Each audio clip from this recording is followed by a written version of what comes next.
संग यारा खुश रंग बहारा तू रात दीवानी मैं जर्द सितारा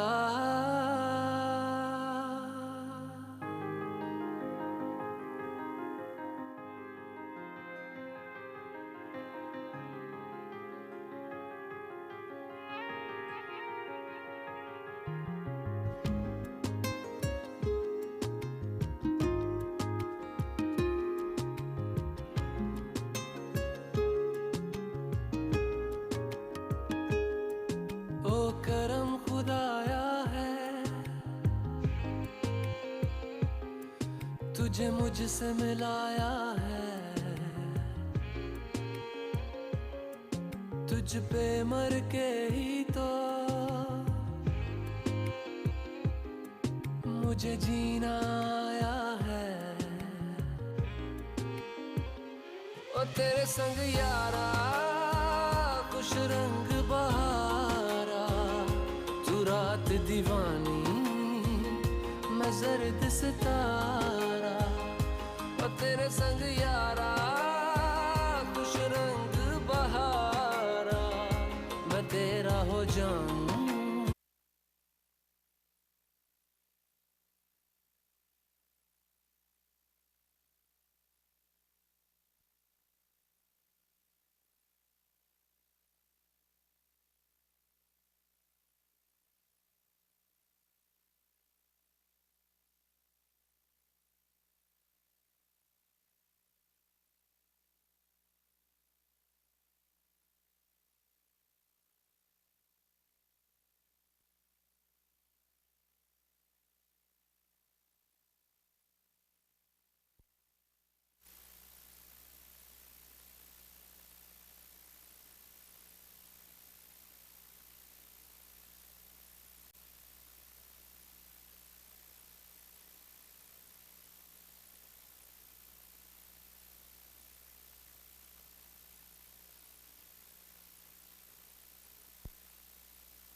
यारा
muy bien.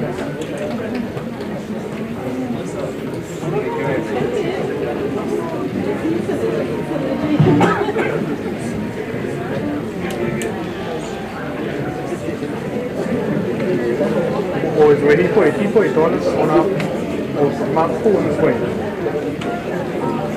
Ay, sí.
Testing 1, 2, 3. I want to get it off the beat. Ladies and gentlemen. Thank you very much for being here. And we do apologize for some who have to endure the staircase. But again, we apologize. You have to be briefing. You could pay attention to the screen. After we go through, on behalf of BP, the safety briefing. Okay? There is no evacuation plan for today. If you hear the alarm, we will evacuate the facility. There are two main evacuation routes from this room. One, the same way you entered, you can also exit. Use the staircase.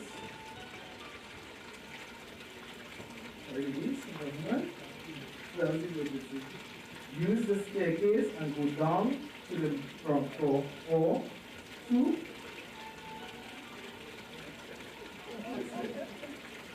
two, use the emergency exit on the western side of the room. Point to after the men's bathroom. The men's bathroom is on my right, it will be your left. Okay? Care should be taken as you use the staircase, as there are sometimes furniture left in the staircase. Always take your time and use the handrails while descending the stairs. 4.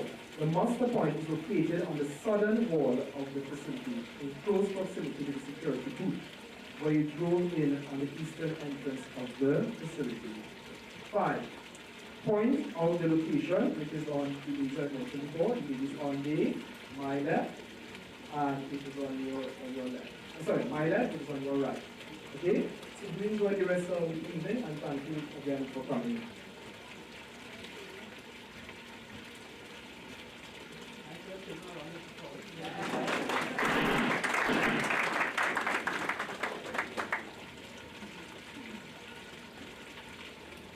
So good afternoon, ladies and gentlemen, brothers and sisters, because the quiz begin as brothers and sisters, then we become men and women, and fathers and mothers, aunts and uncles, so we are all members of the one human family and the one God. So to get the proceedings started immediately, we're going to have the national anthem done under speak time by Alcantara, followed by the opening prayer sung by Felipe McAllister. So as we stand to the national anthem, as soon as it's finished, we go straight into the opening prayer, and then I will join you once again.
Please be seated.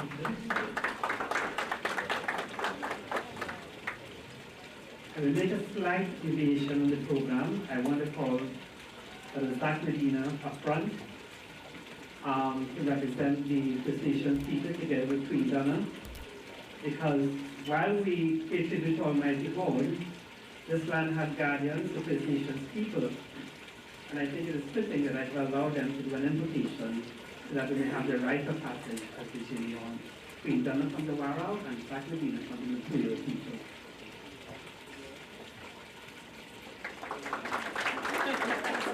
Welcome to everyone. It's a pleasure to be here. I'm thinking everybody for giving us a family.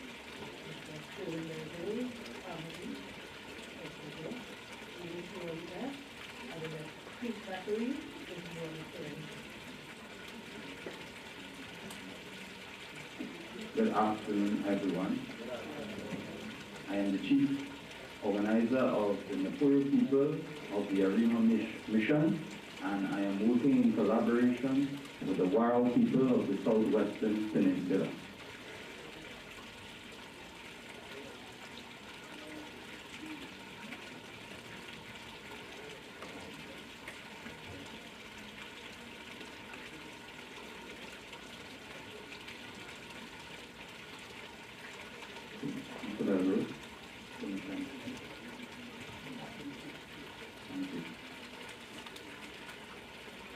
I have written something today for this special occasion for all these important people. Great and powerful Creator of all things, we are here and we are all one. Great be the force of the Creator and the ancestors to the north, the south, the east, and to the west. Great be the gathering of all indigenous peoples for today and always.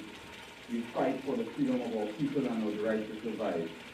Great be the force of the Mapuyo nation and the Warao nation and the spirit of the Creator and the ancestors that guide us upon our journey. Freedom of our mind, soul, and body is our main source. Our spirit we have made our journey as Mapuyo and Warao warriors that are sworn to protect our mother the earth. For the future of our generation to come, the earth is and will always be the main source, main sacred element that we protect. We have been guided generation to generation with meaningful knowledge that we can now stand and say, we the indigenous peoples have survived the genocide and destruction of religion and the way that they have erased our mind of our culture and tradition. But we rise, aho, aho, yatahi, protect the future of our children. Thank you. Welcome to everyone. Ayo. Please.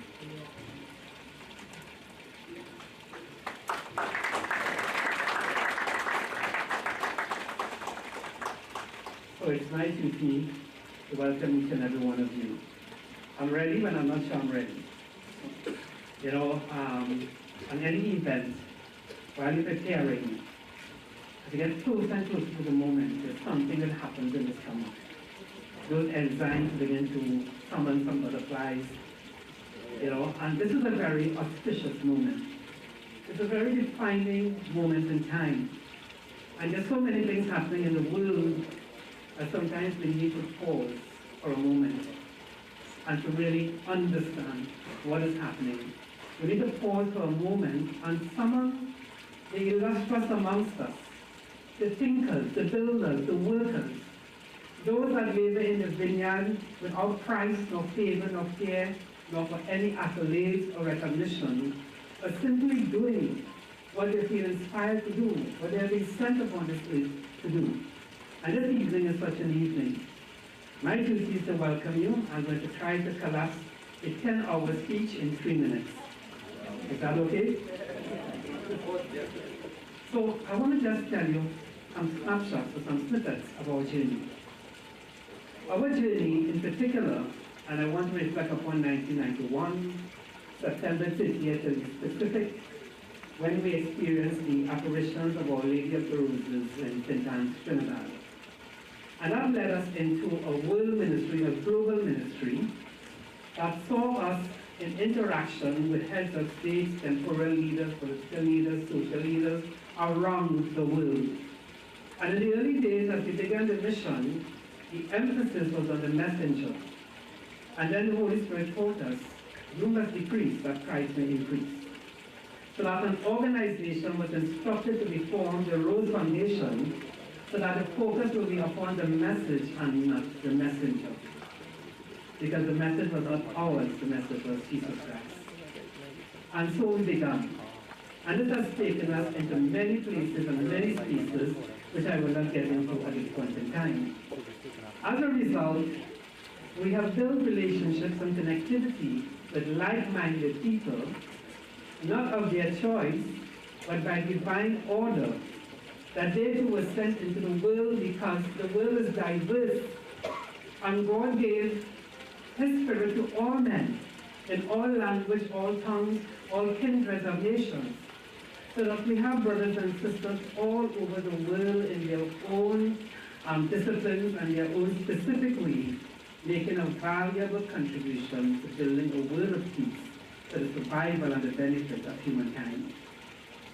So today, what we are seeking to do, as I welcome you on behalf of the Academy for Universal Global Peace, and the Chief Governor is here, and you will hear from him shortly, and the United Nations University for Global Peace in conjunction with the Rose Foundation, is to share a moment with you and to recognize what you have been doing,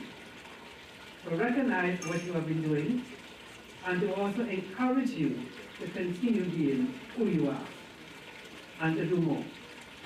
For whom much is given, much is required. But sometimes the reward for good work is more work. Right? And with that more will come sometimes not some pleasant days. You know? And I want to leave this with you before I go further. I've been saying to a group of young people recently to be very careful which voices they listen to. Many of the radio programs, I do not listen to them, but they are aggravations to my spirit. But it's, in the language, it's chaining up the young people.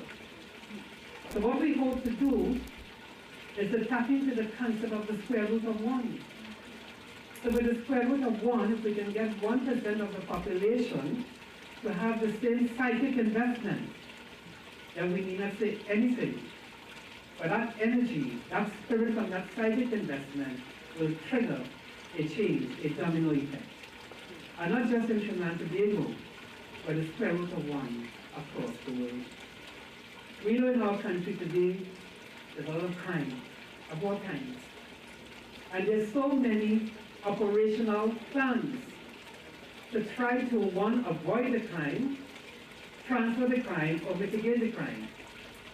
But what we observe is that the approach is metaphorical and it is on the surface. And we have to go into some, I will pause to recognize Captain Gary Griffith, Commissioner of Police, who is not joining us. Could we welcome Commissioner of Police? Welcome, sir.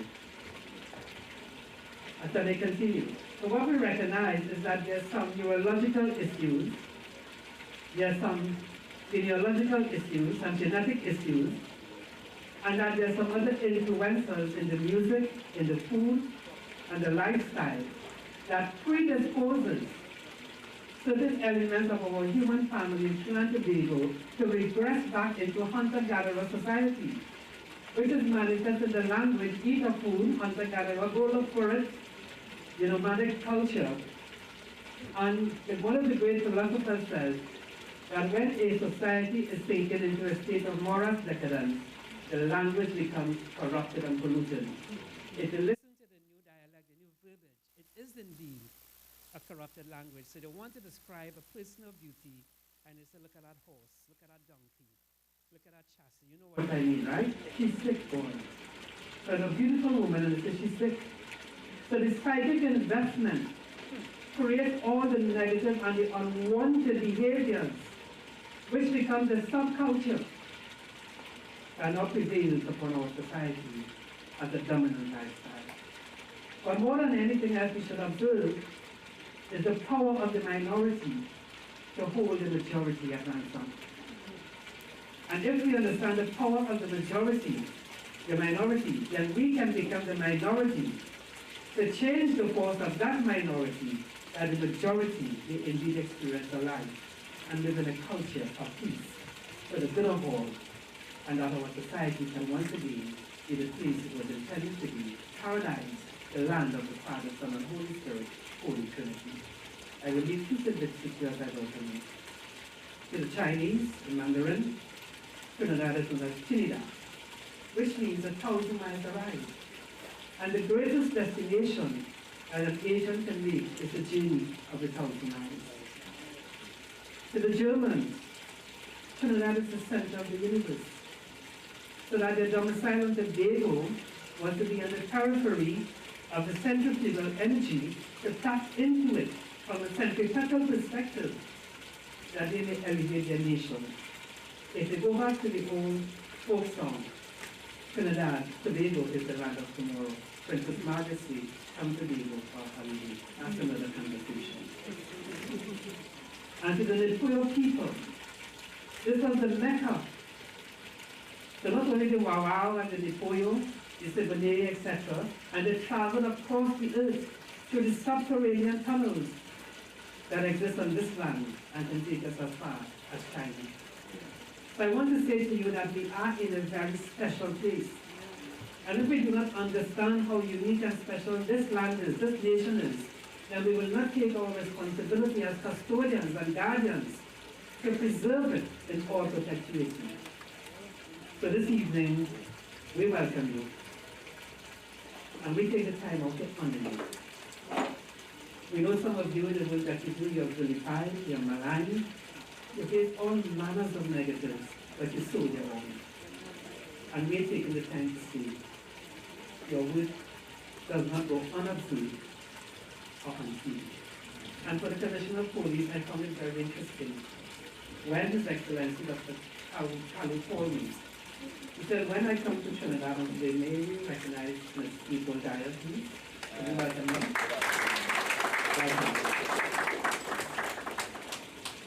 He said, two persons we want to honor, and this is coming from New York, Captain Gary Griffith and Ian Allen. What is the message? Why did I point this out? When you're operating nationally, and you take it just on a national stage, the world is looking. And it takes men and women who are differentiated, who are not in the herd nor the pack, to be and to make that critical difference in our lives. You may be unpopular, you will not be infamous, you'll be famous, but history will always remember you and record you. Today, we see, we don't want to be on our customers.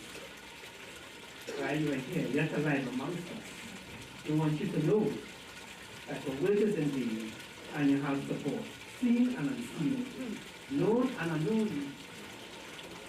And those moments of the night when you ask yourself, why am I doing this? Why did I take this badge?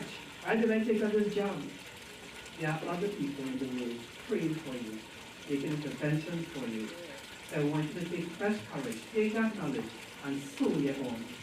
So they will recognize you in a way that we know that they are capable of doing. And with these few words, I welcome each and every one of you, illustrious ladies and gentlemen. You look so handsome and beautiful. I feel I'm already in paradise and I'm in heaven. And on top of that, we have beauty queens in the room, you know. These are beauty queens, plural, right? Yes. Give yourself a round of applause.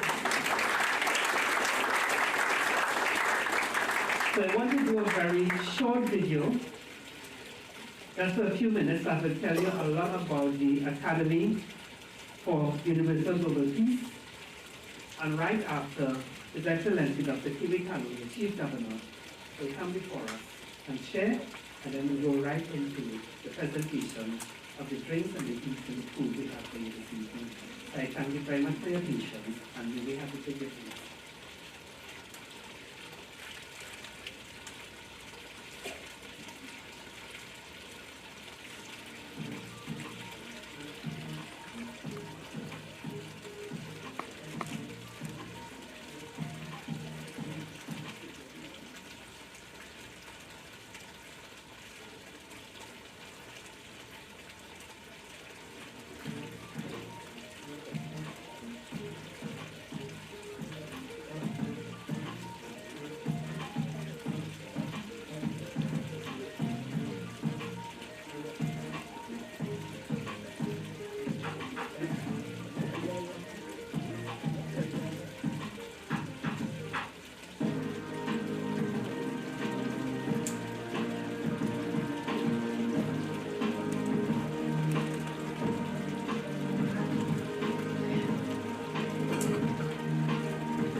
the class has helped me to learn things systematically. These people came to our place and then they were taught. I got a school for people those who do not afford their education going to college.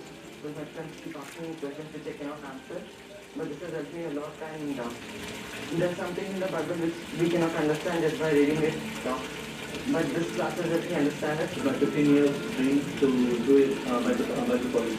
And because of this Bible college, my knowledge was enhanced. I was disciplined, my Christian living was more focused, and my faith also improved.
Great, thank you. So I would like to recognize sitting at the table also is Reverend Lammert, who is also an international governor. And therefore, we both shall rise as I welcome to the podium our Chief Governor, His Excellency Dr. Kiwi Kalu, who will share his thoughts and insights with us for a few minutes. Dr. Kalu.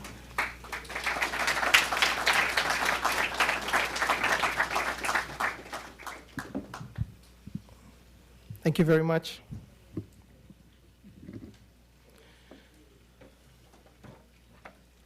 Honored guest, ladies and gentlemen, friends, brothers, sisters, I'm accustomed to this thing, so it's quite okay. I welcome you here this evening. And my cause today, in conjunction with my friend, my brother, my comrade, is to honor you all this evening. Everybody seeks a champion. Everybody wants to know that there is hope somewhere. And when people run out of hope, they live a life that is bound for doom and gloom, where they see no way out. So in championing this cause in global peace, I come to you today to honor you. This is not about me. This is about you.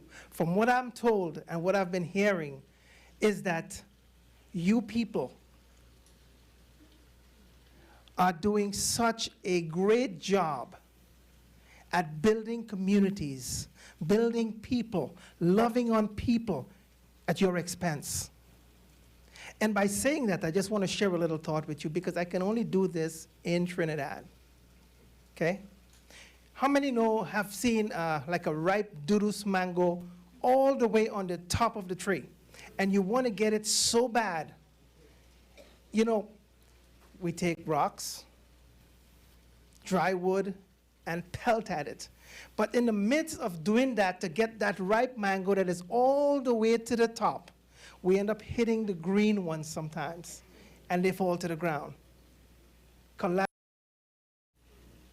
There's a lot of collateral damage. Okay? I almost say amen there, but I'll hold that back. Nevertheless, what am I saying? I believe in your cause. We believe in your cause. At the Academy of Universal Global Peace, we are a peace-building foundation across the globe. We are intergovernmental under the United Nations and the European Union. And as you will see today, some of the certificates that we will give to you is to recognize you for your efforts in peace building and what you have been doing silently, not looking for recognition, but making a difference in the community where you are. That my heart goes out to. I'm proud to see our people doing such a great job. So I want to say thank you. Thank you in the midst of the crisis that we face in Trinidad and Tobago today for the great job that you're doing. So we've come to recognize you and say thank you. And to continue on doing the job that you're doing, because you are making a difference. Our goal is to strive to make a difference in the communities by making a difference in readjusting the mindset. If we can readjust the mindset of the people by investing in people, by believing in people, by sowing something good into their lives, we can make a difference. We can make a huge difference by starting with one. Just love somebody, anybody. Show somebody that you care. Show somebody that you can invest in them without asking for something in return.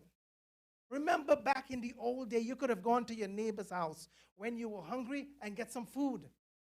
No strings attached. Now there are strings. You better watch that.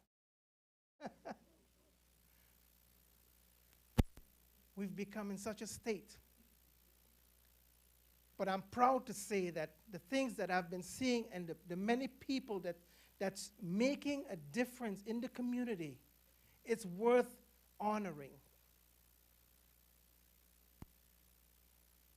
At the Academy, we strive to make an impact on people's lives globally, which we have been doing in India, in Africa, in Europe, in the Balkans, in Albania, and we are making a difference. We have set goals of a minimum of 30,000 people per year that we touch and make a difference in their lives. And we've been hitting that number way beyond that. Anything is possible if we believe it. Corporately, we can do more than what we can do as one. It's like taking a coquillere broom, just one, it'll break. You take about 20 of them and try to break it. We would say that's impossible. We serve one God. We are one people. We live on the same planet. We eat food the same way like everybody else.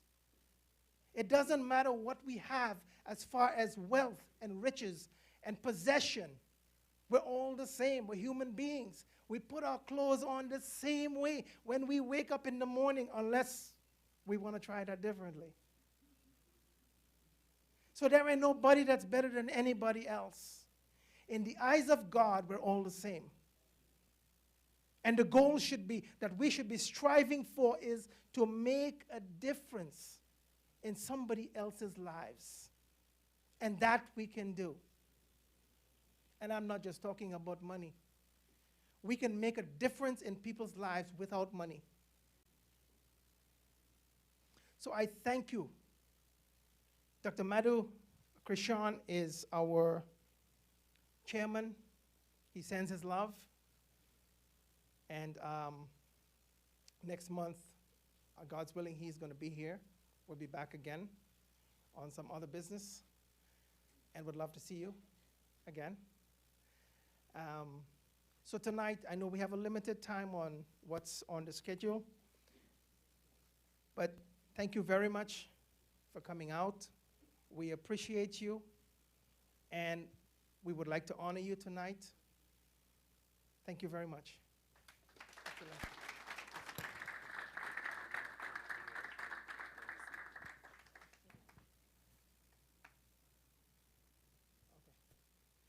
Okay. We will be giving out some awards tonight, certificates. And just so you know, some of you will receive different awards. Our awards and credentials are recognized worldwide. We have our Peace Ambassadors certificates for people that interacts with governments and internationally. We have the Goodwill Ambassadors that interacts with the community and is making a difference in people's lives. We also have a chaplaincy program where we have trained people. Tonight we're recognizing some people who've already been engaged in the community affairs doing the same thing. So we're acknowledging them tonight with the awards as chaplains. But we have a very extensive training for chaplains that we train people how to help people, how to accommodate people, how to help them when they're going through crisis, how to work with the police department in accommodating people that gets hurt and goes through different situations, how to counsel with them, people that have to go into the hospital and don't have anybody to support them, and stuff like that. And we would make that open to you for free. If you're interested in knowing about that and the training, we'd love to give it. We also have our credentials, which we give IDs and badges, and those are also recognized. It's been issued and approved by the United Nations. So anywhere in the world we go, or you would go with your credentials, any one of our credentials, it would be recognized by pretty much every government across the world. As a peace builder, because that's the main focus that we have, and it would allow you to communicate with governments, and you would be afforded the same privileges and rights as a peace ambassador of the United Nations under the Geneva Convention. So time was kind of short. We don't have a lot of those tonight, but in the near future, we will arrange something similar like what we did tonight. However, many of you would receive different certificates, and it's all geared up to honor you in your efforts, your great efforts. for all the work that you've been doing. So I say thank you once more.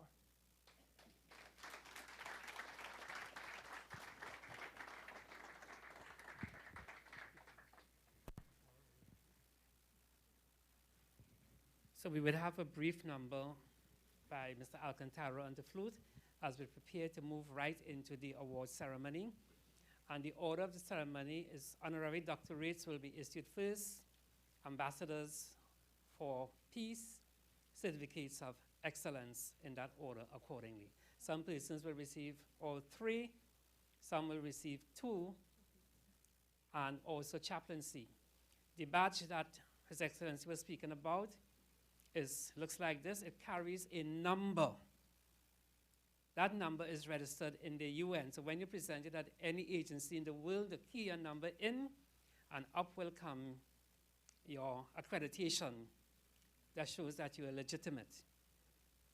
So just to put some of you at mind, interest at mind, some of you would have found on the internet one or two disparaging comments. There was a gentleman in the East who was conferred, like you are being conferred tonight, and he thought of it as a business. And he started to clone and to manufacture awards and issue them. So he had to be shut down and pulled back. He was issued with a cease and desist. Of course, I cannot speak about everything around it because there's some confidentiality issues. But just to let you know, the number on your certificate, on your awards, are all numbers registered back to the United Nations. I want you to take note of one terminology. This is not an NGO. It is an IGO. Very big difference. It's an intergovernmental organization. And I leave it right there for now. So could we have Mr. Alcantara? You need the mic. So I may have to be a mic stand. Hi, good evening, everyone. My name is Kyle Alcantara, and I'll be performing You Raise Me Up. I hope you all enjoy.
Thank you.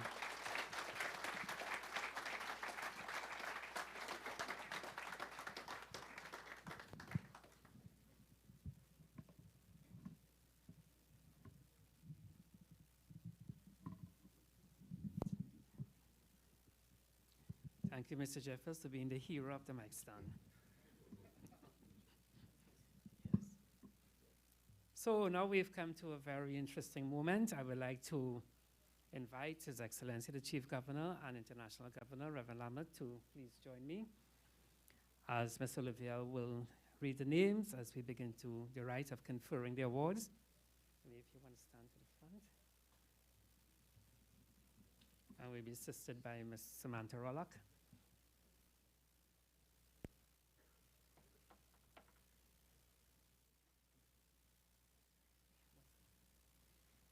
Conference of Doctor of Humanities, Commissioner Gary Griffith.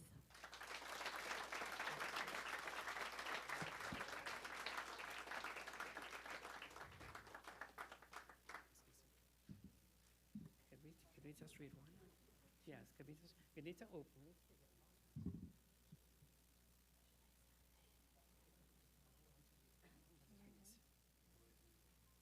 I want to read what it says. Yes, read what it reads. Is that for me? The instrument, as you see before you, reads United Nations University for Global Peace, USA-based intergovernmental organization, registered under the federal government of the United States of America, New Jersey registration, to the United Nations registration number, affiliated to the United Nations University for Global Peace, and ISO 9001-2008 certified by the United Kingdom. A higher education institution of the AUGP USA under federal government of the USA, affiliated to the United Nations DESA American Diplomatic Mission for World Peace on the recommendation of the World Governing Council of the United Nations University for Global Peace, USA governors of 77 countries, we hereby confer, and it reads, be it known to all that in accordance with authorization bestowed on them, the Governing Board of World Governing Council of Governors of this Academy, Delaware, USA, do confer to the recipient the degree of Doctor of Humanity, honoris causa, registration number, with all rights, privileges, immunities, and such distinction in testimony whereof then cause this certification to be imprinted with the seal of the Academy on this 5th day of September,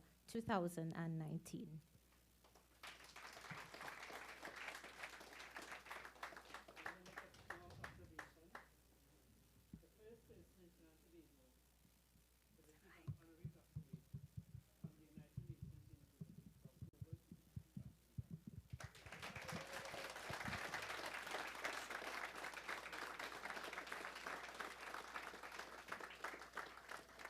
Doctor of Humanities, Mr. George Nicholas.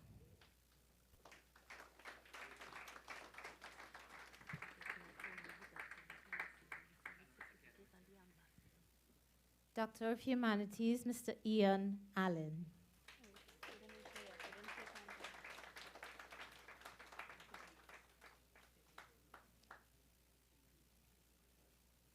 Doctor of Humanities, Ms. Joan Yule Williams.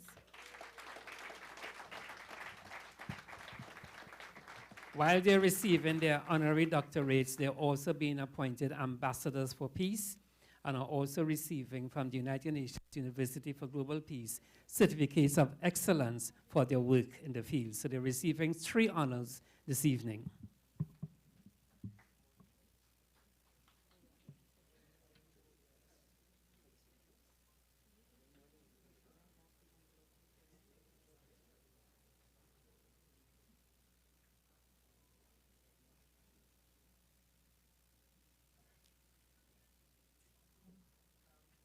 Doctor of Humanities, Ms. Joan.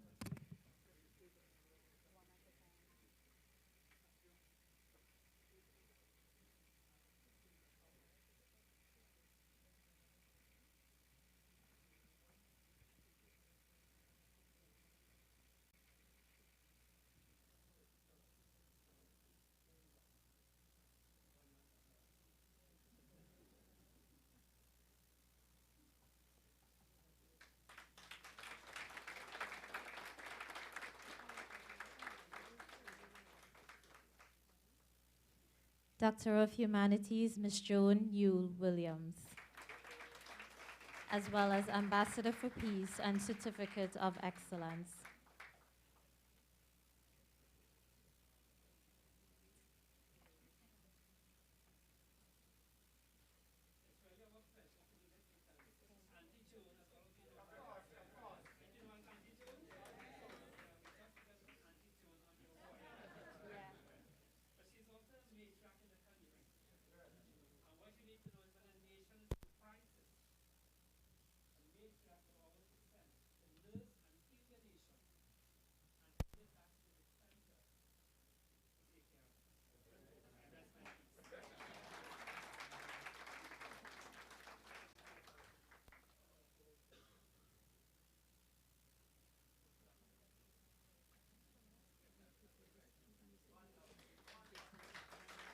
Doctor of Humanities, Mr. Louis Leasing, as well as Certificate of Excellence and Ambassador for Peace.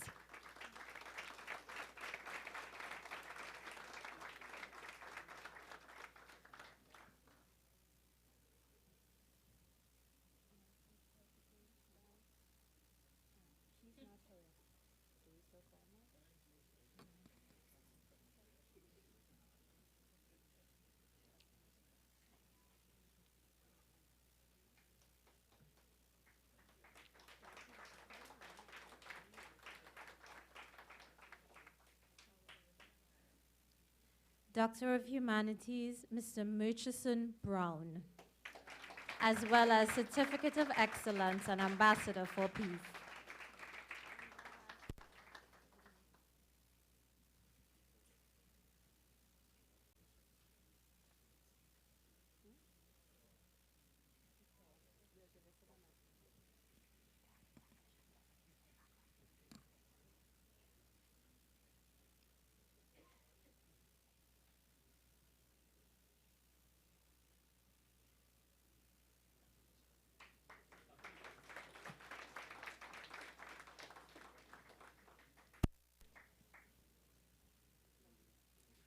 Doctor of Humanities, Brother David Muhammad.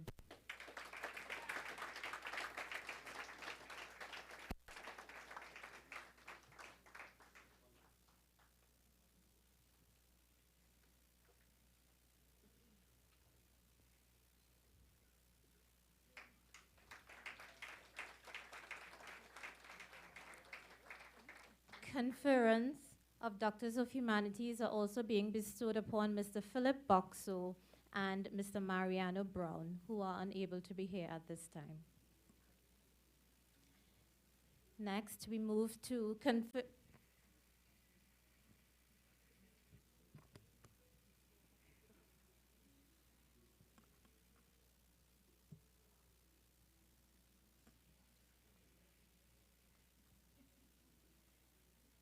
the special shields are being awarded at this time to Commissioner Gary Griffith,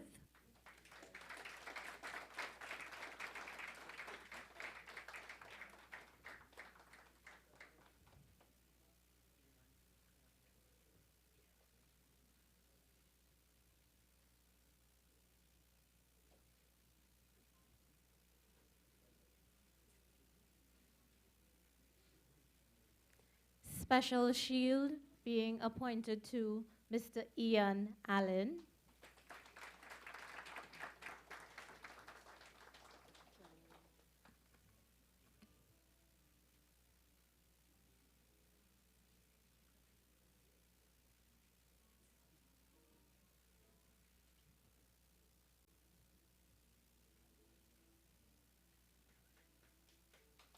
special shield being awarded to Ms. Joan Yule Williams.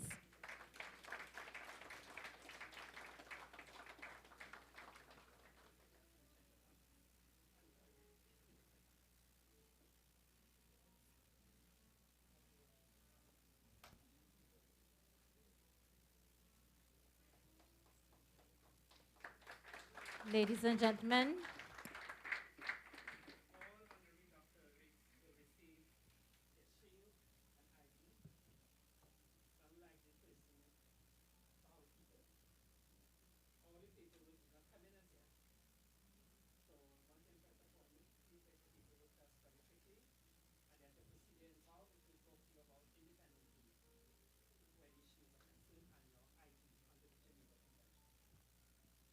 Ladies and gentlemen, please put your hands together again for the Doctor of Humanities recipients.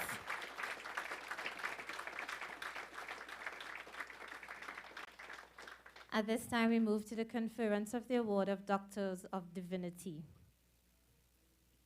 First to Archbishop Alison Jordan Bayer, who will also be receiving an Ambassador for Peace Award as well as Certificate of Excellence.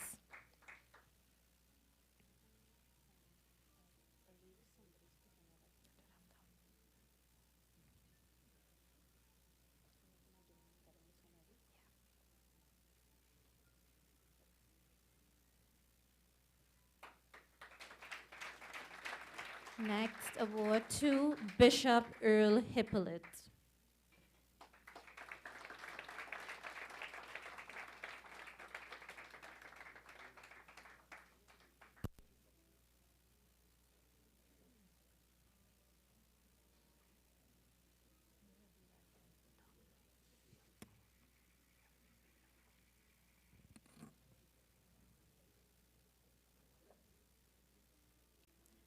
Next, Doctor of Divinity Award to Patriarch Stephen Julian, who will also be receiving an Ambassador for Peace as well as Certificate of Excellence.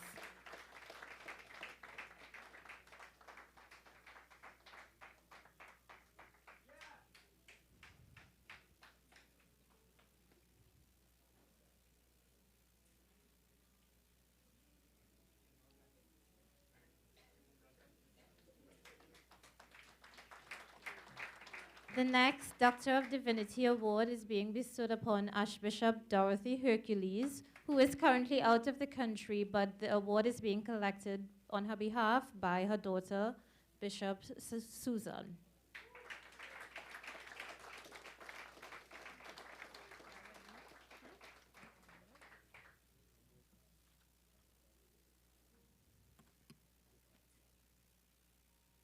She is also receiving the award as Ambassador for Peace and Certificate of Excellence.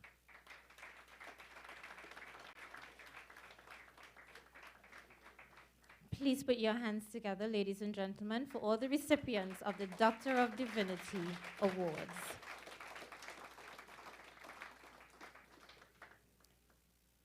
We move next to the conference of Chaplain, and the first recipient, Matron Camlin McClashy.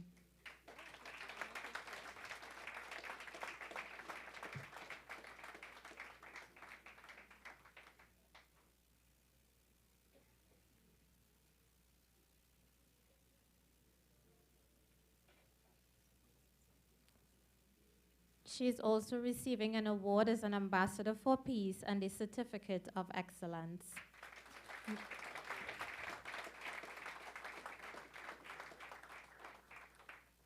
Reverend Leader Glenroy McClashy.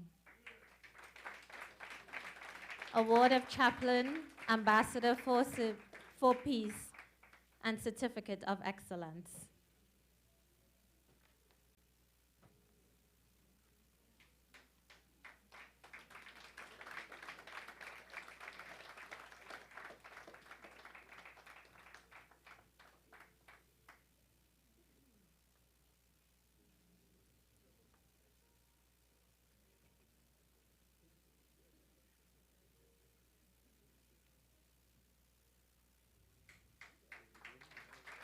Our next recipient, Crown King Kessel Bayer. Award of Chaplain, Ambassador for Peace, and Certificate of Excellence.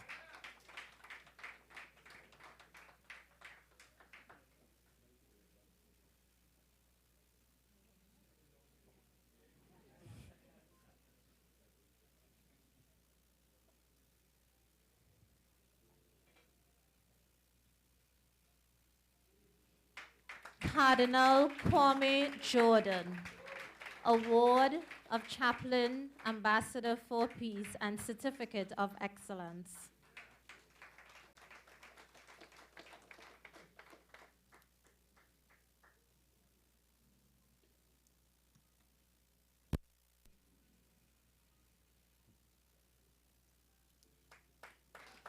Bishop Perry Anthony Diet. Award of Chaplain, Ambassador for Peace, and Certificate of Excellence.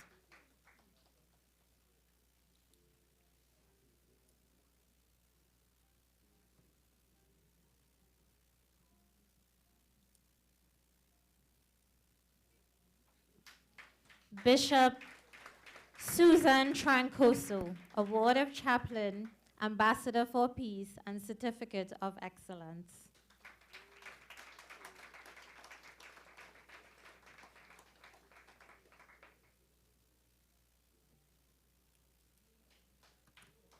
Episcopal Reverend Mother Geraldine Hippolyte, Award of Chaplain, Ambassador for Peace, and Certificate of Excellence.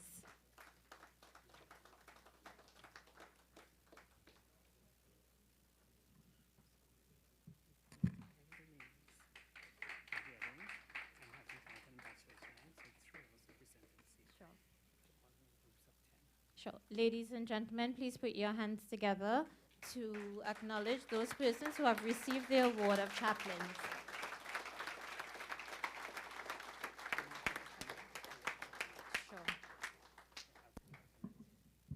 So the next group that we're going to honor this evening are persons who are going to be appointed as ambassadors for peace and also receive an Award of Excellence. The Award of Excellence is conferred upon you by the United Nations University for Global Peace, and the Academy for Universal and Global Peace is conferring upon you the title of Ambassadors for Peace. So what are your obligations when you receive this appointment? To continue doing all that you have been doing thus far.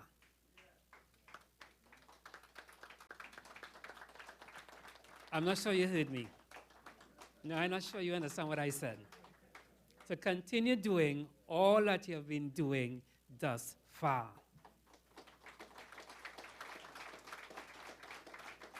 It is because of your work and your contribution to humanity is why you're receiving the conferral and acknowledgement. We know it will not change you who you are, but at least it will give you a little more gas in your tank so that you can soldier on.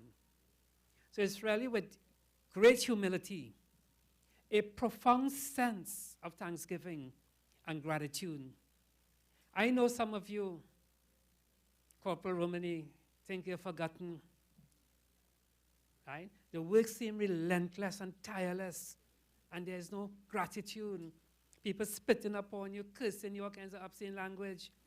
I don't talk about the police. Listen, sometimes I wonder if the police is God. They could read people's thoughts and people's minds. They have a crystal ball. And any problem anybody have, the police not doing nothing about it. But they are men and women. They are our brothers and sisters. Right? They hurt and they bleed just like us. But we put an unfair burden on them, Mr. Ian Allen.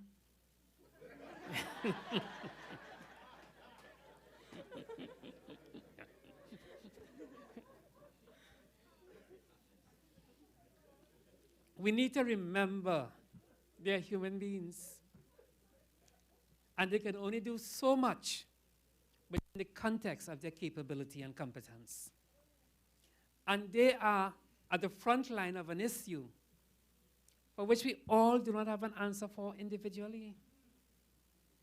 But collectively, we each put a piece of spice, a penny salt, some sugar. We put it on the counter, not in the pot. Because too many cooks. That's right. So we'll bring our ingredients to the table and let the master chefs do what they can do best. Not so? Yes. So I really want to say, this evening is not metaphorical. It is not superficial. This is not about show. Yes, you put a little ceremony around it so that you know you're special, right? It's about going beyond borders, whether it's mental borders, psychic borders, spiritual borders, economic borders. The block clips and gangs, inequality, inequity. And it's understanding that we are all members of the same human family. Yes? So we want to say to you, we love you. We appreciate you. And this is sometimes words are vain. Sticks and stones may break my bone, but not words. Let me tell you something. Words have more power than sticks and stones. Words can move a nation, and words have brought about many a change. So we are translating our words both with the voice and in print. And when it's written, there's only one thing that goes after that. So let it be. And that's a charge for you. So let it be. It's irrefutable in perpetuity. You are and shall always be a messenger of peace. No matter where you are, that's who you are. So this room is filled with angels. You didn't know you were an angel, right? Mayor Murchison? Mayor Murchison and Mayor Lee Singh. You know you all presided over the cosmic center of the Western Hemisphere. The capital city of Port of Spain is a cosmic center, evidenced by the wheel of life, the footpaths of Woodford Square, to the fountain of life, with the goddess Aphrodite and Eros. The scales of justice on the northwestern corner, the scrolls, the record of our civilization, the key to the door. Commerce on the eastern side of the square, God on the southern side, the door of hospitality in the old fire station, the scepter of authority at the Red House, the gold standard on Knox Street, and the sword of defense in the Temple's Court. And I rested there.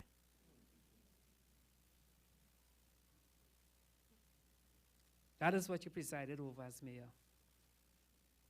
and much more. So allow me to step away.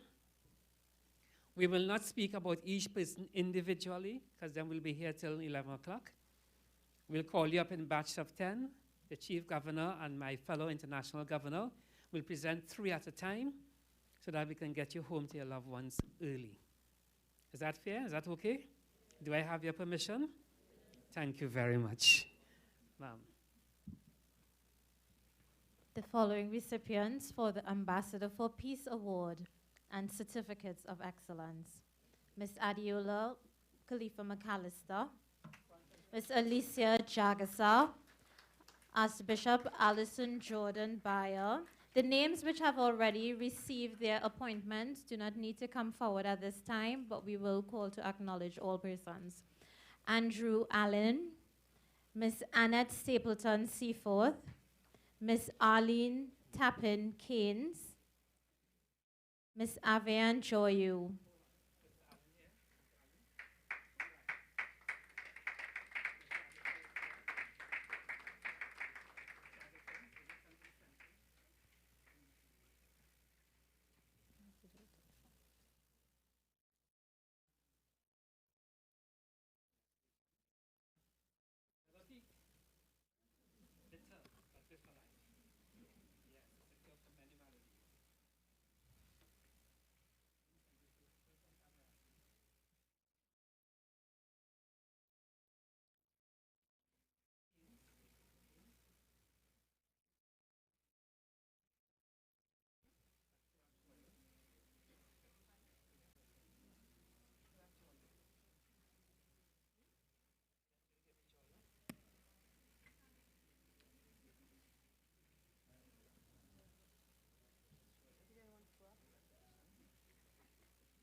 That's it.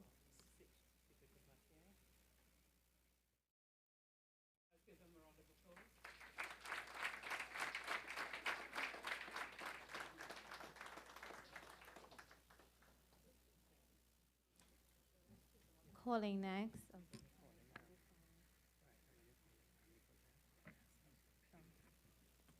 Ms. Camlin McClashy, Ms. Candida Anno, Mr. Cedric Hazelwood, Mr. Craig Ferguson, and Mr. David George. Please put your hands together for the following recipients for Ambassador for Peace Awards, as well as certificates of excellence.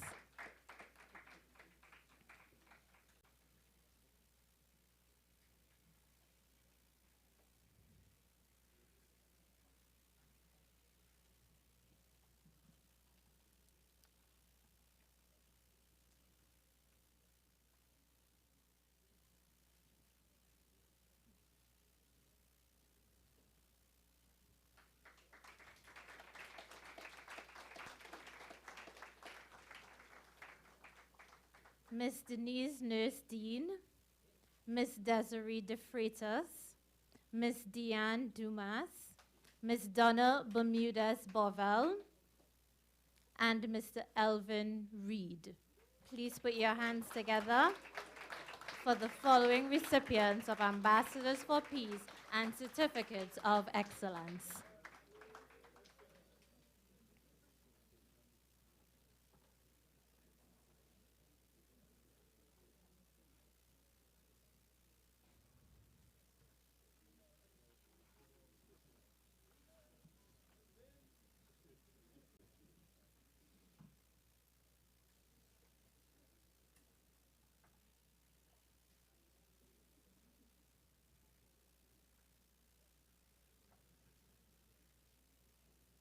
Please give them a wonderful round of applause.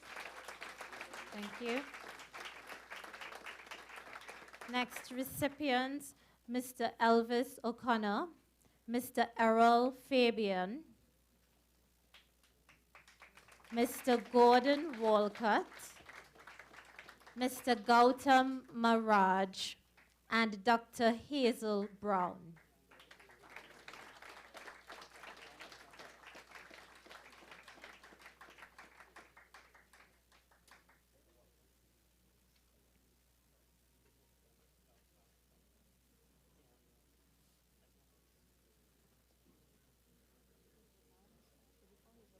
Yes.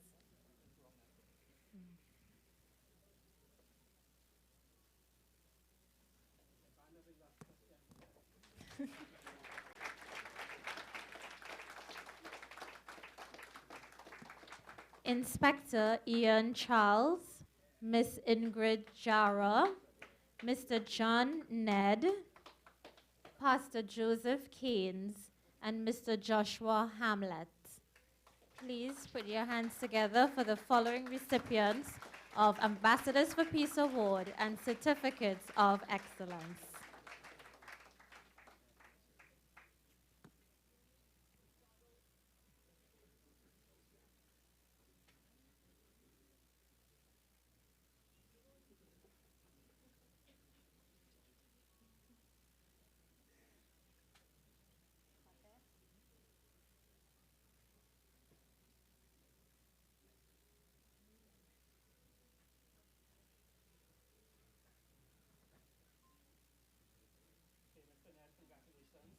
Congratulations. Next, Mr. Kareem Marcel, Miss Karen Bart Alexander, Miss Carice Aziz, Constable Kevin Romani, and Dr. Kemraj Nanhu.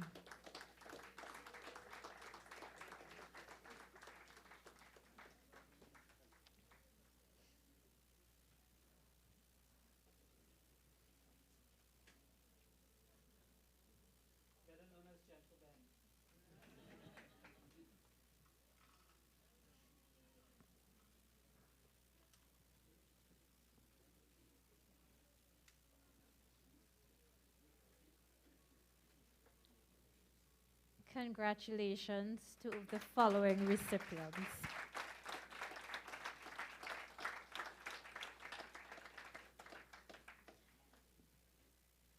Calling next, WPC Kizzy Henry, Dr. Louis Nurse, Miss Marian Judy Taylor, WPC Mauricia Phillip, and Miss Michelle Campo.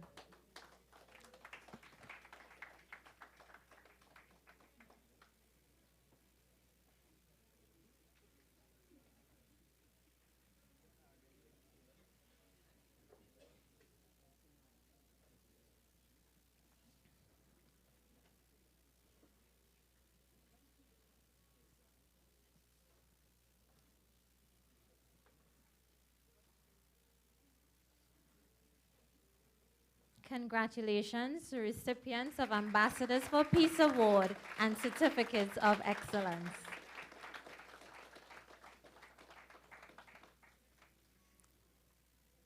Next awardees, Miss Monica Ferguson, Pastor Naipol Gosain, PC Nigel Alder, Superintendent Oswin Suberu, and Miss Patricia Ganes. No, I will just.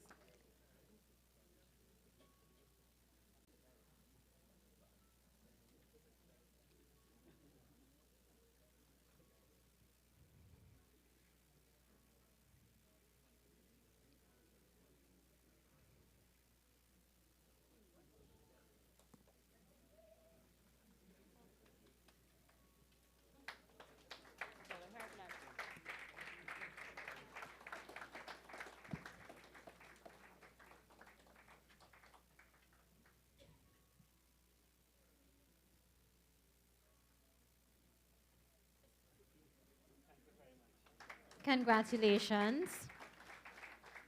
The next recipient of Ambassador for Peace and Certificate of Excellence, Mrs. Nicole Dyer Griffith.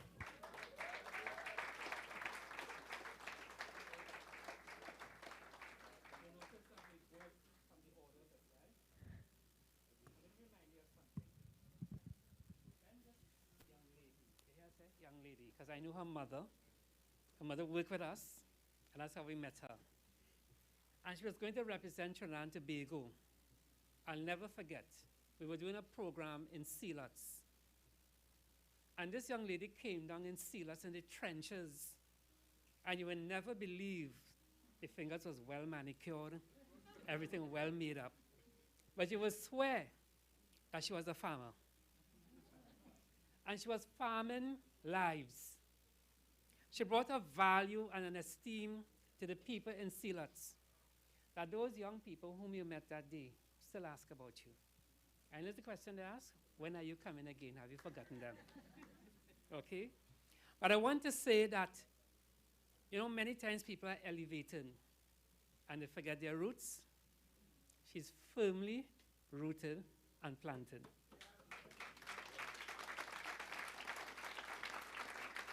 And I want to say, even though he's the commissioner of police, I want to tell him she has many fathers. And this one didn't have the opportunity to tell you, yes, you may have a hand in marriage.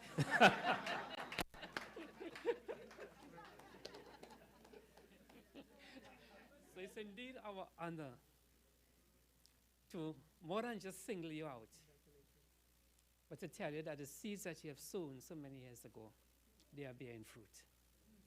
Continue on your journey.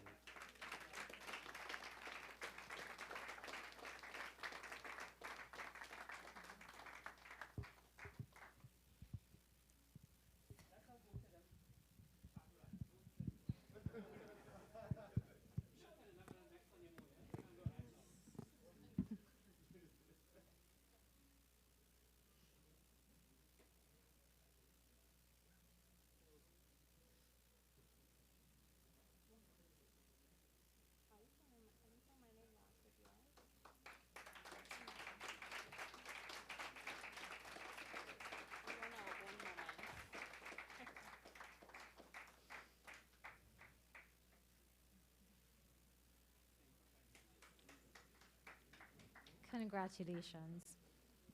Calling the following recipients: Mrs. Pearl Badal, Mr. Ricardo Sincere, Mr. Robin Jagdip, Mrs. Roxanne Mohammed, WPC Sharon Alfonso.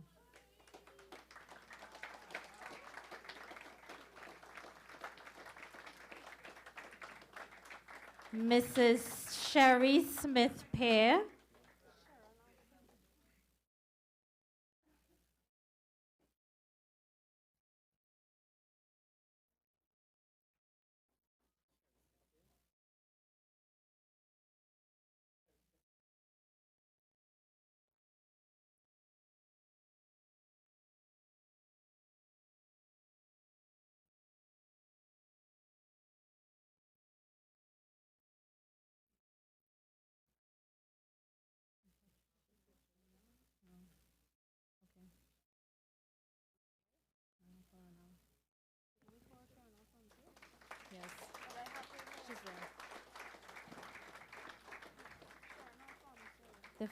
Calling the following recipients: Ms. Santina Parejo, Emeritus Archbishop Sheila Jordan,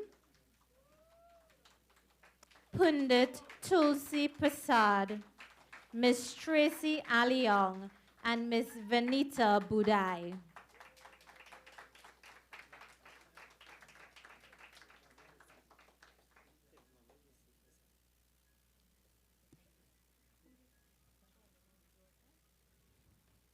The award for Mrs. Roxanne Muhammad will be received by her husband on her behalf, Brother David Muhammad.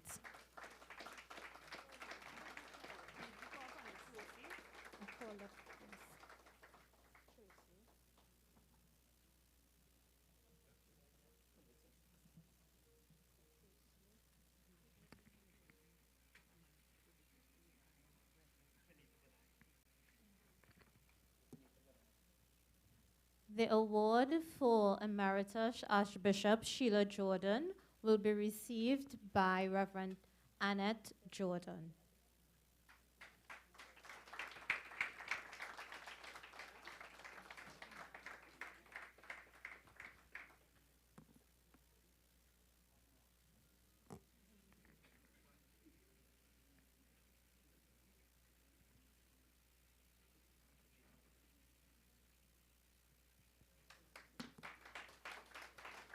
Please put your hands together. Congratulations to the following recipients.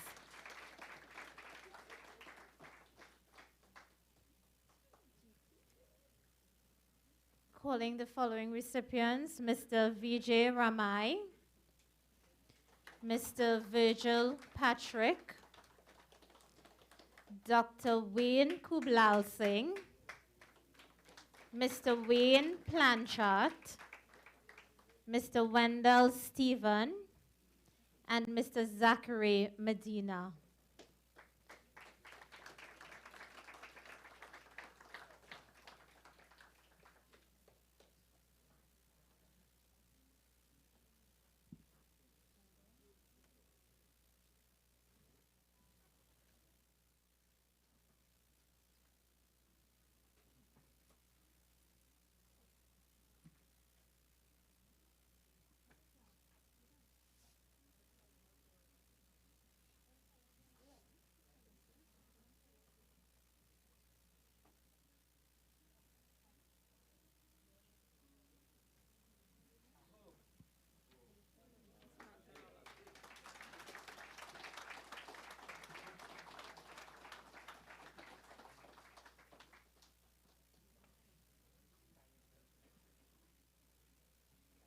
Good day.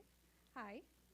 We now would like to present Ambassadors for Peace Certificates and Excellence to Samantha Rolock and Anissa Oliver.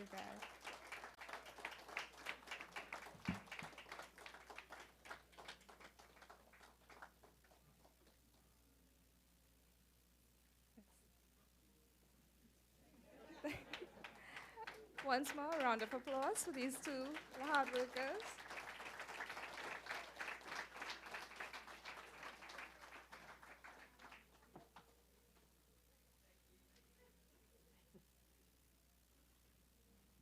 So you will notice that they were working, right? And we observed something.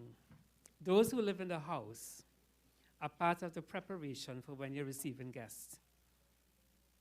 And you receive guests, and you give the guests the best. And when you're cleaning up the kitchen after, it's then those who belong to the house that get a little something. So what we say is that always remember that those who work in the vineyard must always also be recognized. In many companies, we serve the people. And those who serve the people, we forget those people who serve the people. And that's the lesson we want to share. So congratulations, Samantha and Anissa. So Chief Governor, will you have the closing part of the final words? While Sister Khalifa prepared to sing a song. Well, thank you once more. It's been such a privilege and pleasure to be here and share with you. Mr. Allen, I just wanted to say this to you that many months ago, when we had the flooding in Trinidad, and it was heartbreaking, and just seeing the work that you've done on the ground really touched my heart. And like His Excellency says, I purpose to meet you and say to you that I appreciate what you were doing for the people.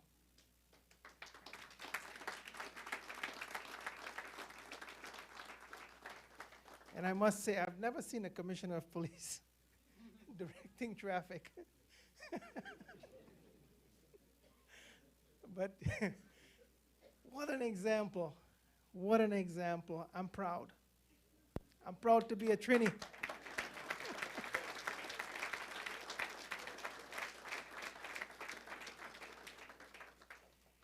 You know, I recognize quite a few faces. Names may not be all that great with me right now. It's been 20-some years, so excuse me with that. But I see familiar faces. And it really makes me proud to see our own people caring and loving on people. I've pastored for many years. I've been in church. I'm a church guy, and I know how to love on people. And let me tell you, you're doing a great job. I'm very proud. God bless you. I had to say that.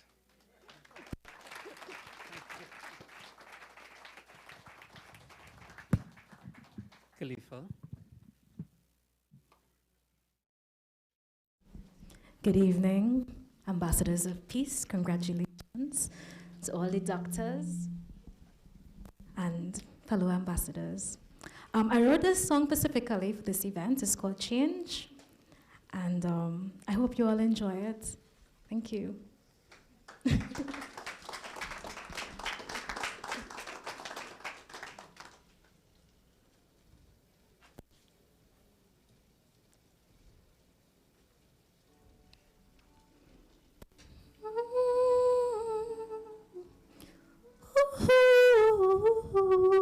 Can you put it up? Thank you. I've seen black, I've seen white, I've seen wrong, I've seen right, I've seen things that I should have not seen. No. In the middle of the night, praying to God, looking to see the sunlight so I can rise and fulfill my destiny. Lord, help me to be the change I want to see.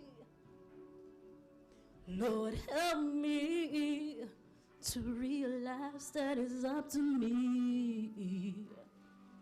Lord, help me to make the changes I need to make. Yes, I.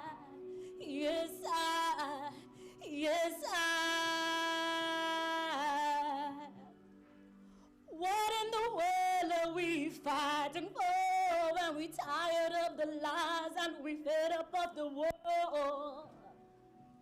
And we fed up of the war. Come on, brother, can you hold my hand? Don't you see I'm your sister? Can't you see you're my brother? Yeah, we see one another. Lord, help me to be the change I want to see. Lord, help me to realize that it's up to me. Lord, help me to make the changes I need to make. Yes, I.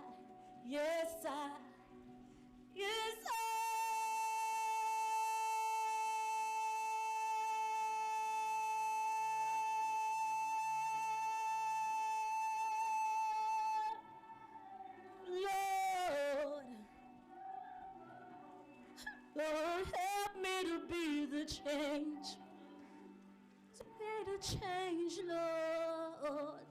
You're the one needs love.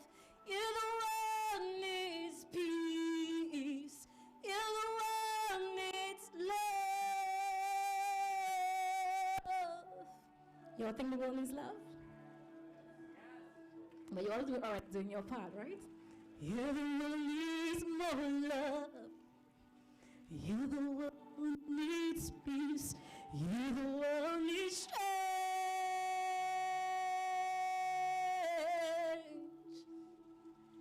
You're the one who needs change.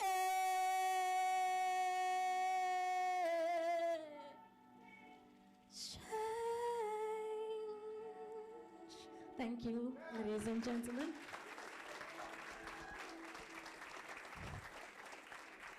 Okay, I'm going to liven up this space a little bit. This is a favorite song by the audiences that I sing to. It's called Pigeon Peas. You all know about Pigeon Peas, right? Yes. All right, so you're going to help me sing this, right? Yes. Well, for the ones who know, and then the ones who now come, you'll get anything. So next time we meet, you'll be singing the tune too, what I mean, right? Thank you, guys. All right, let me go. When I'm feeling low and I'm about to give up, Lord, please help me till the soil, so my crop, it will not fall. Lord, you know it ain't easy trying to get to the top. Help me water my seed daily, so no drought can make the growth stop.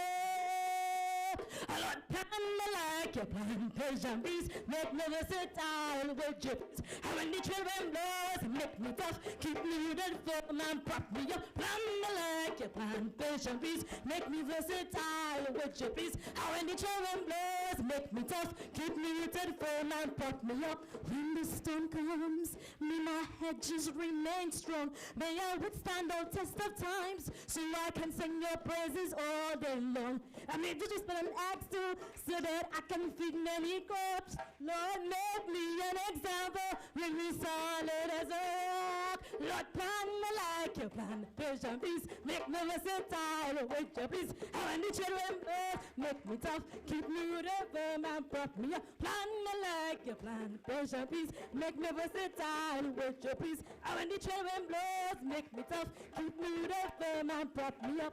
Harvest time is here, Lord, plant me like you plant Persian peas. Harvest time is here, Lord, plant me like you plant Persian peas.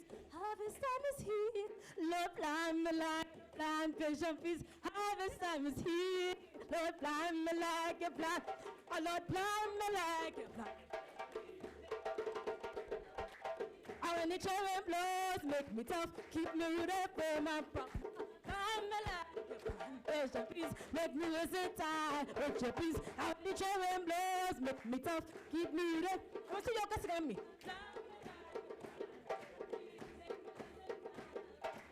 And when the children blows, make me tough, keep me rooted firm and prop me up. Plant me like you plant Persian peas, make me versatile with your peace. And when the children blow, and when the children blow. Thank you. Love you all and congratulations again. Thank you, Khalifa. So we're almost done.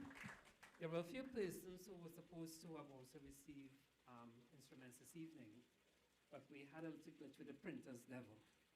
So everything did not come up. So those who did not hear the names this evening, we will have a special ceremony to confer the instruments upon you. So please accept our apologies. It was really beyond our control. And as we are about, Indira Sajban Ali is one such person. You're in the midst. Could you stand up so we can acknowledge you? You've been doing tremendous work in this country.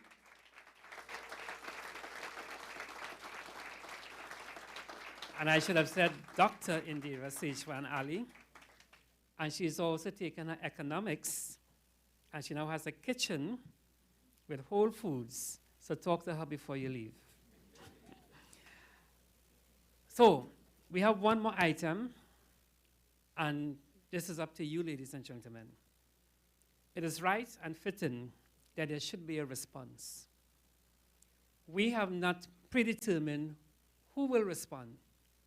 We leave the floor open for any one, two, or three of you to bring a response. The floor is now open.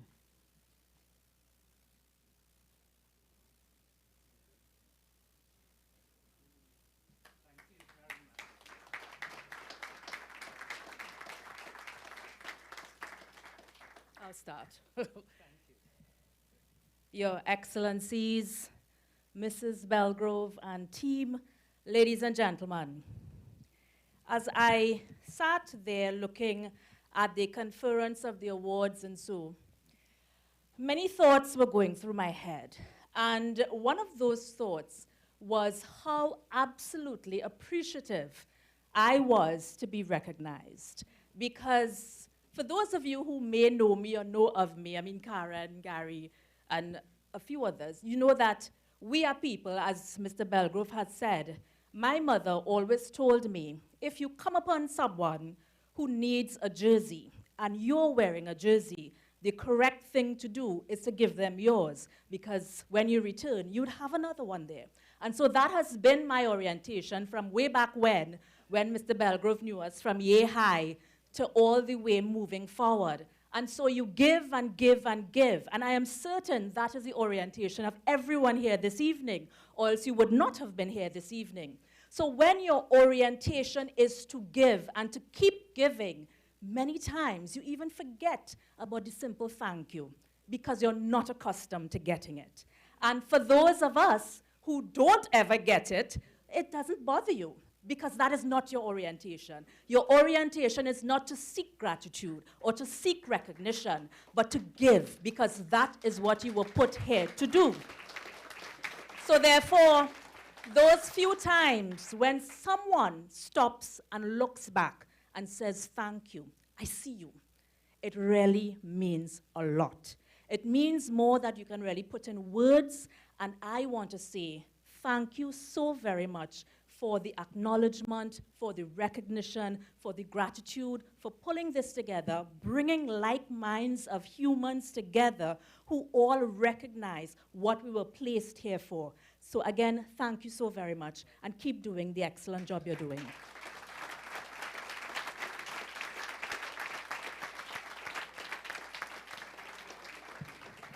So you hear woman power? So men, who's going to represent?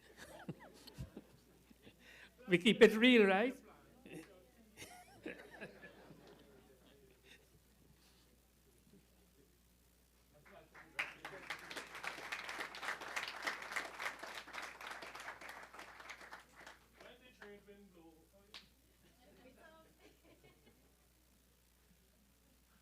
Pleasant good evening. It's a joy to be here, Your Excellencies, fellow recipients of awards. I feel truly honored to be in a place like this with somebody like Ms. Joan Yule Williams,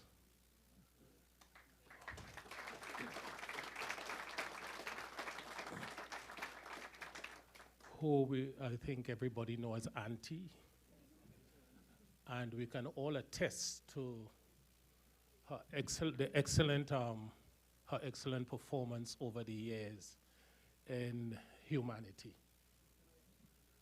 And I took a page from her book, being part of the hearts and minds who may know of it. And with the same enthusiasm, try to do similar things and even different things in the same area in which you grew up and had done so many works over the years. I want to thank my comrades. Thank you, honorable gentlemen, for bestowing an honor like this upon our fellow recipients, people who are in the field, who love human beings and are striving every day to ensure that those, especially those who are in need, will receive that love and care and attention that they need so desperately. May God bless us all. Thank you very much.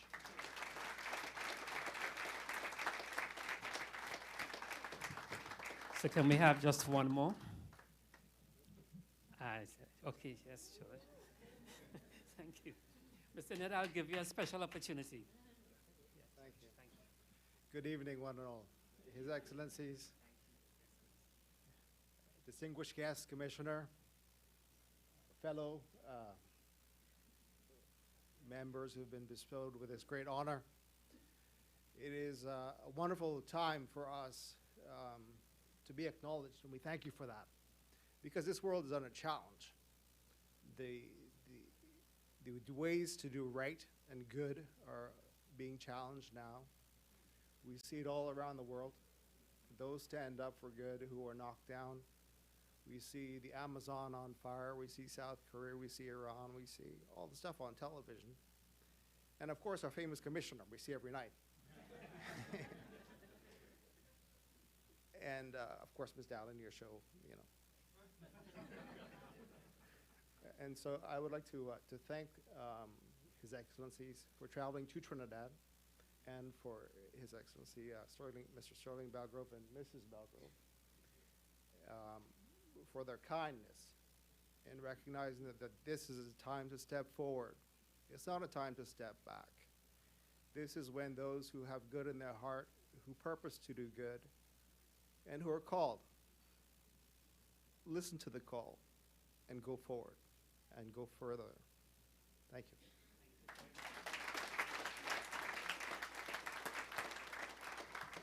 A man from the trenches, I really, when he stood up, could not let him come and say something. Really, Mr. Ned. Thank you.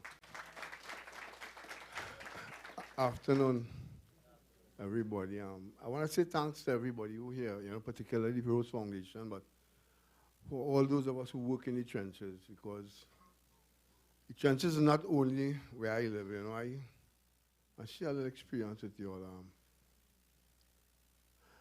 This week, I sell saddle roti in the morning, and a young man came out beating his sister. About 4 weeks ago, the police held him for murder. Kind of suspect him. I ain't calling no names, so. We was kind of vexed with him for beating his sister. But my daughter, who are training out to be the roti lady, she just left school at 16. But I told her, I say, how many girls at 16, you know, have their own business? She said, Daddy, you don't think we should give him something? I said, why? Because say, if we leave him hungry, he might kill his sister. And that is what we deal with on a daily basis. I want to also mention some heroes. The IATF Hearts and Minds, you know, Mr. Romani, officer there, Mr. Subero, Mr. Reed, Mr. Charles. You know, these are people who I admire. Mr. Griffith, I kind of get a sense that you don't like soft policing, but Mr. Griffith, these people, Mr. Griffith, is heroes. We have a center in Gonzales, JCSC, like what I want to be done, and it's wasting, so. And when you look at it, please, right? It's wasting. And Mr. Charles, and they know what they're saying. Police just come there twice a week, 2 hours a day, you know, and twice a week sometimes. The facility wasting, so, and there's so much you could do with it. We'll talk afterward maybe, but you know, it's a pleasure to be among you guys, you know, but I just had to advocate for the ghetto because we here.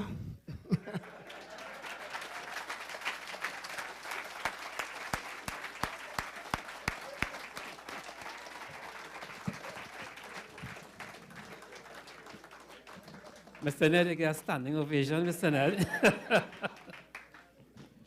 So you see why I cannot not let him come to the podium? And I want to now call on one person, because in our Beyond Borders program in partnership with the Hearts and Minds, BPTT is our major partner and sponsor, who has allowed the use of this box. In that program, we started an initiative on the BTM called Cultural Cuisine Exchange. So Mr. Vijay Ramai, a businessman from DB, agreed to facilitate the training of the women on the BTM and Laventille in making bus upshot and Indian cuisine. But not only that, to have them come down and live in Devi to mentor them. So they're in the Ramayan, they're in the prayer, they're in the wedding, learning how to do things 3 o'clock in the morning, 4 o'clock in the morning. And in addition to which, if you did not know, I would say it for the first time, David Penal has a very peculiar and special business model. And they are teaching the people in the Beetham and 11T that business model. So it is Beetham, Laventil, meet David. David Penal come into Beetham, Laventil. I want to honor him by giving him 2 minutes at the podium.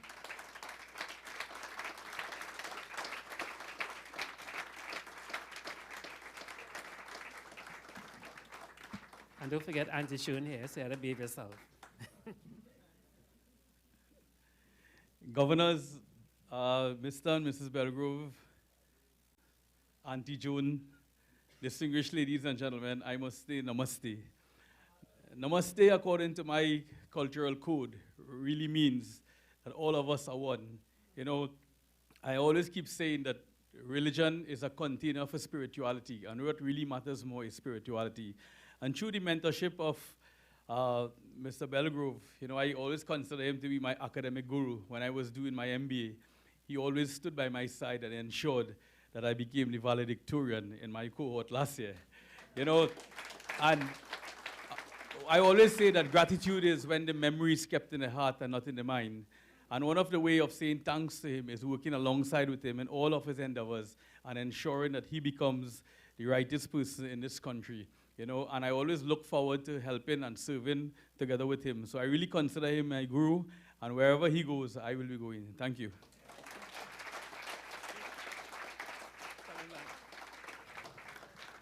I'm going on busty files now. I thought he would have embraced the opportunity. He has one dream, and we're going to make that dream real this evening. And guess what that dream is? He would like Captain Gary Griffith to be able to shake your hand.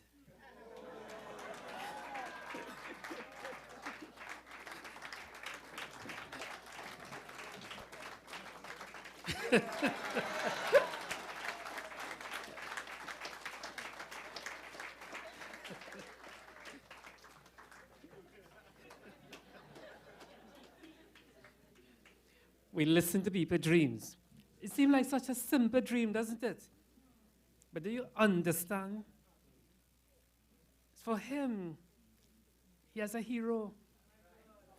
And like a child, I want to shake the hand of my hero.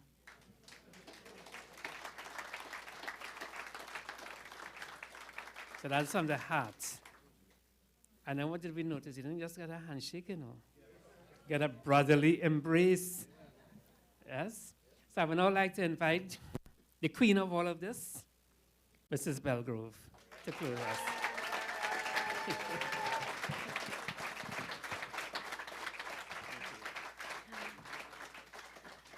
Good evening, everyone. I would like to say a special good evening to the Honorable Commissioner of Police, Mr. Gary Griffith, the man who gets things done.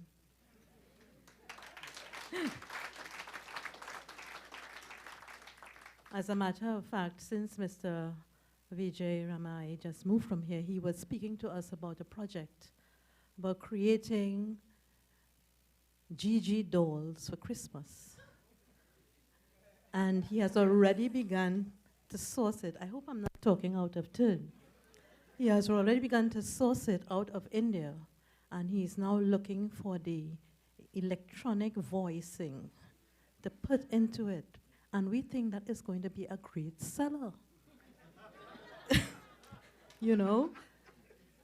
Because the message in the doll is what will make the difference. And the message to the children is what will make the difference. So it's not just about the doll, but it is about building a peace-loving nation. Because we always talk war, we always talk crime, but our language has to change to peace, because what we speak, we bring into being. So this evening, all of you ambassadors are the spark of light that will continue and will raise peace in the nation. Recently, we were called to have a prayer at Woodford Square, a prayer of healing for the nation, because there was a spiritual revelation that there was going to be an upheaval in the nation and that there were guns hidden everywhere. So you know you have to be careful how you speak these things on the phone, lest you be called a terrorist, even though it's a vision. So we had the prayer, and immediately after the prayer, at Woodford Square, we said, no more, no more, no more. Within 3 days, a major gang leader went to sleep. We didn't put him to sleep, you know, but the Holy Spirit revealed and did something. Then right after that, a number of events, which I will not speak about, began to occur in the country. What did it say to us? It said, if we pray together, if we lift up our hearts with sincerity, God will hear our prayer and he will answer. Our country, Trinidad and Tobago, is a very peculiar one.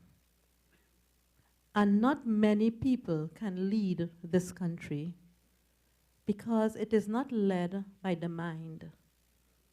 It is led by the heart. And that is the secret to governing this country. It is the secret to governing this country is about having a social conscience. If you are hungry every day, if you are in a cramped space where in the evening you have to take turns to sleep in your bed, and therefore you have to stand on the street corners awaiting your turn to go to sleep, right here in this country. If you, right in the city, do not have good sanitary facilities, and a community has to line up 20 persons at a time to go to an outhouse right in the city. If you have your children and you cannot see, every time you go to get a job or do something, you are told there is no space, not because you are not qualified, but because of where you live.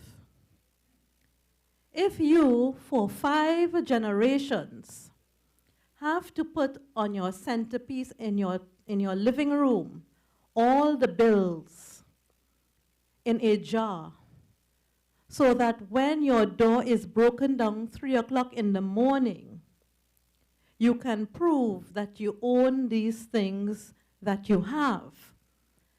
And generation after generation, you are going through this. How would your sentiment be towards those through whom you are experiencing this? So, love, we all need it. There are those who are just pests, I do agree. But they weren't born that way. Something happened.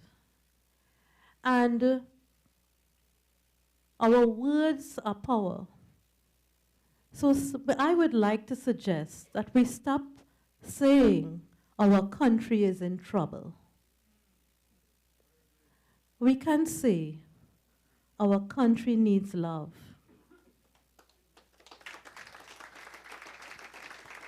Our country needs discipline. Our country needs a social conscience. And our country needs to understand who it is and who we are.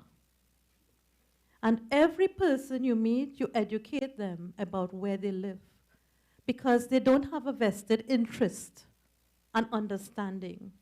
When we speak to the young men in their communities and we begin to point out the assets of where they live, they say, no one has ever told us this. So the heroes in the communities need to be highlighted more than those who are doing what is negative. We can begin to put up posters of the heroes so that they go beyond the front page of the newspaper. Some of the challenges, I'm just giving you some insight of the issues of gang violence, has been because we have not looked at the children of the coup. The children of the coup, who are now all adults, they went through the pain of the experience of being marginalized because of their parents. And one strategy that was given, that I will speak publicly now, was to engage the Jamaat school, keep them there. We got agreement that even police officers can go in as teachers and teach. They could monitor and supervise and do counseling. But of course, that was a challenge. But what happened? Those children were sent out into the public school system as leaders. And they became very strong leaders. And their pain was passed on.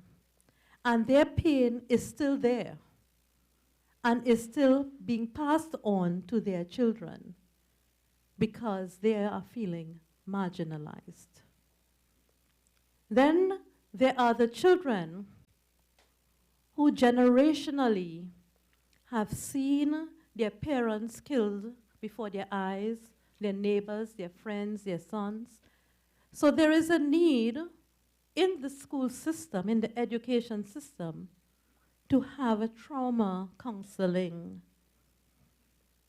Because children 5, 6, 7, and 8-year-olds have asked us, what do we do? These are the ages. If I live in the house and my mother has 2 fathers and the children are all there, if my mother dies, whose property is it? These are 5, 6, 7, and 8-year-olds who are asking these type of very legitimate questions. So the children are not unintelligent. And we have to begin to speak to them of the real issues that face them in their life. They are more in an adult space than we can understand. So this building a peace-loving nation is about not being fake society, saying the right things, appearing to do the right things, but not doing it. I want to encourage you because when the selections were being made, it was not lightly done. It was very specifically done because of the heart of selfless service that we have seen, we experienced, and we have heard in the conversations of the people in the country. So it was not a decision made by the individuals because of their individual experience. It was because you are indeed touching lives and contributing. And do not give up, because maybe you are about to. And this opportunity that you have, there is another stage coming, 2020. We were in South Korea last week, and we were called, you know why? They are launching Vision 2020, and they asked us to come and guide them as to how that Vision 2020 should work in order for them to achieve self-sustainability for their young people in South Korea, where the people line up to go into Louis Vuitton stores. Can you imagine? But it was more about heart. They have the material, but they don't have the heart. So the first thing that we said was Vision 2020 is the symbol of perfect sight. It is not the number of the year. And that is what it was always intended to be for Trinidad and Tobago. So I would like to say thank you to all of you for coming here today, for your insight, for your patience, because I know a lot of you have appointments, but you took time out of your busy schedule to be here, and we do appreciate it. I'd like to thank the entertainers, and I'd like to thank Khalifa for penning words with meaning to give a message that is real. I would like to thank those of you who have responded and given us words of encouragement and guidance, because it is important. The ministers of the cloth, those particularly who have received their chaplaincy and their doctorates, honorary doctorates in divinity, your responsibility is even greater. Because unless the Lord build a house, all the labor is in vain.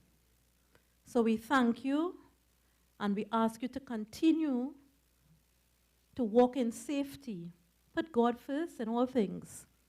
Bless your families. Very soon we'll be calling you, because there's a program that is going to be held soon where we have begun to gather persons who have been living in common law relationships for over 10 years. And we have begun to gather to have a marriage ceremony, because we recognize in the schools, the children in primary schools are having problems with their identities, and it is because of the dysfunctional families. So we are getting those families, we are helping them, getting them their wedding dress and their rings and the cake and all of the things that they like, and to get married. And we're going to host the ceremony in Woodford Square, and with all the pomp and pageantry, as like we did with the prayer, and of the quality that is required. And we are going to have also those who have been having challenges, some renewal of vows, so that we begin to reknit and rebuild families. So we would like you all to be a part of that, because in wherever you are, where there are persons who you know, because of circumstances, they could not go through the legal process, but they want to, let us help them, because it will also stabilize our society. It will create a stable family lives. And also, it gives us an opportunity to better counsel families so that they can know how to live together. Thank you so much for your ear. Thank you very much. Just to add one thing to that, have you heard? Meet my child mother, my child father, not my wife, right? And the children don't know how to describe. So it puts them in a very unfortunate place. So I would like to thank PCIC, Pastor Lamont, the Chief Governor of the Academy for Universal Global Peace, the United Nations University of Global Peace. The chaplaincy is an international ministry. So you're no longer just Trinidad and Tobago. Your work is global. All of your lives have changed today. And over the next year, we will support you and work with you where you are. And there'll be opportunities and exposures of different types and kinds. We have to build a delegation to go to South Korea in February. 3,000 world leaders will gather in South Korea, February 2020. Present and former heads of state, congressmen, heads of academia, heads of media, heads of religion. 100,000 persons from the 195 countries on the planet will be mobilized and gathered in South Korea for the World Summit to launch Vision 2020. We do trust and hope that some of you in this room will be a part of the Caribbean delegation in South Korea, February 2020. Under another umbrella, in the Dominican Republic, there will be a convention of 12,000 persons from the region, a peace convention in the Dominican Republic, December 15. We'll talk to you about that also. And in October, our chairman founder, Dr. Madhu, is expected to be in Trinidad and Tobago. And the chief governor and I was discussing this evening to also bring to Trinidad and Tobago the Attorney General of the United Nations. Yes, the United Nations has an Attorney General. It's a permanent position. And some other officials from the United Nations to engage us in conversation, in strategies as to how do we build a better society. And that you too may have a voice, not just in national and regional affairs, but in global affairs, and leave your mark behind. So ladies and gentlemen, Your Excellencies, ambassadors, honorary doctorates, honoris causa, there was a debate at Harvard. Which doctorate degree is more important, an earned degree or an honorary degree? And at the end of the day, the honorary degree was likened unto a soft Nobel laureate prize. And it said that an honorary degree is bestowed upon those whose life work is so great. Like Dr. J.D. Elder once said, if I were to go for a degree at any university, who will mark my papers? Who can mark my papers? So your life is a life that cannot be subject to the matriculation of academia,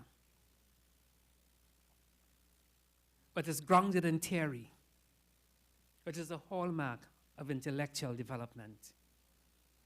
And I have been creating some problems in the corridors of universities. They said, God has no business in academia.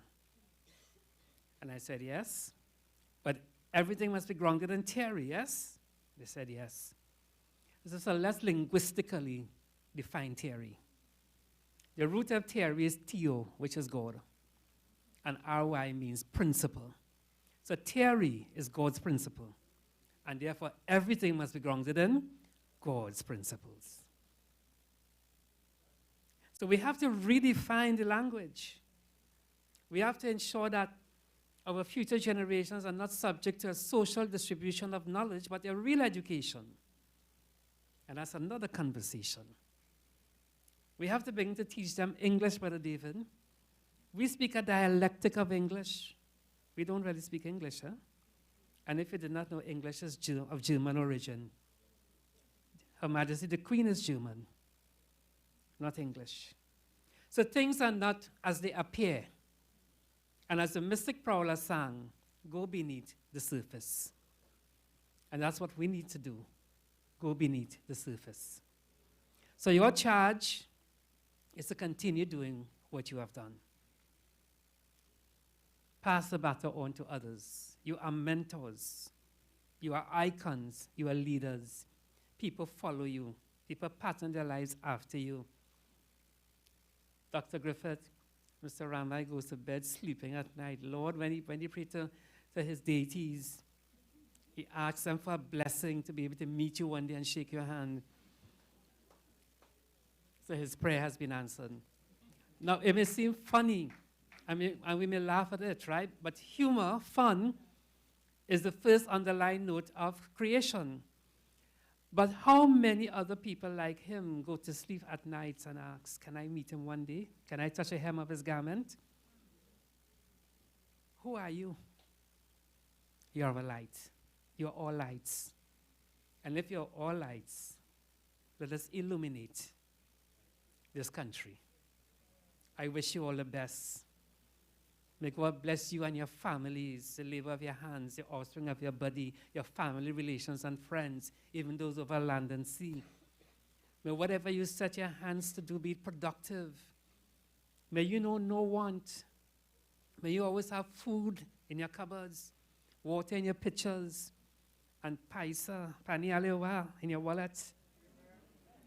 Hannah Beta? Yes, I'm a Trini. So that whatever your prayer is, whatever your concern is today, that you will receive that solution and that inspiration, and all things will work together for good. If you don't have adversity in your life, you cannot appreciate blessing. I leave you with these statements. If you were never cold, and someone comes to you and says, I am cold, you will not be able to empathize because you never felt cold. If you were never hungry, you will not understand the hunger of another. So the trials or the experiences of your life is so that you can have empathy for one another. I thank you very much for accepting the award. And Mr. Ian Allen, I have to give you a special thank you.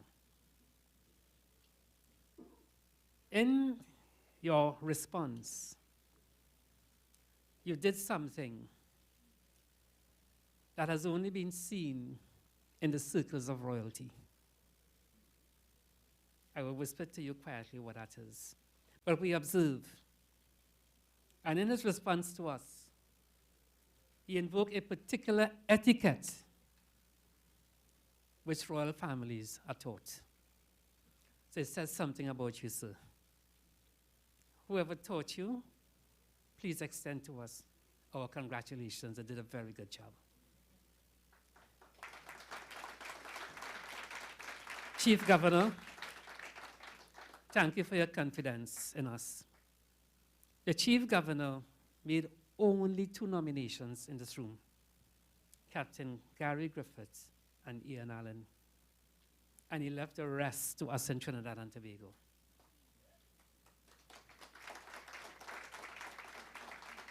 So thank you for the confidence you have reposed in us. Fellow Governor, thank you for being here as an anchor, and we have lots of work to do. Okay? To the technicians, the media, everyone, those in front of the scene and those behind the scene, thank you very much for this wonderful experience and this opportunity. We have refreshments, and I would like someone, let's all stand and go back to school. Could we all stand, please? Let's go back to school.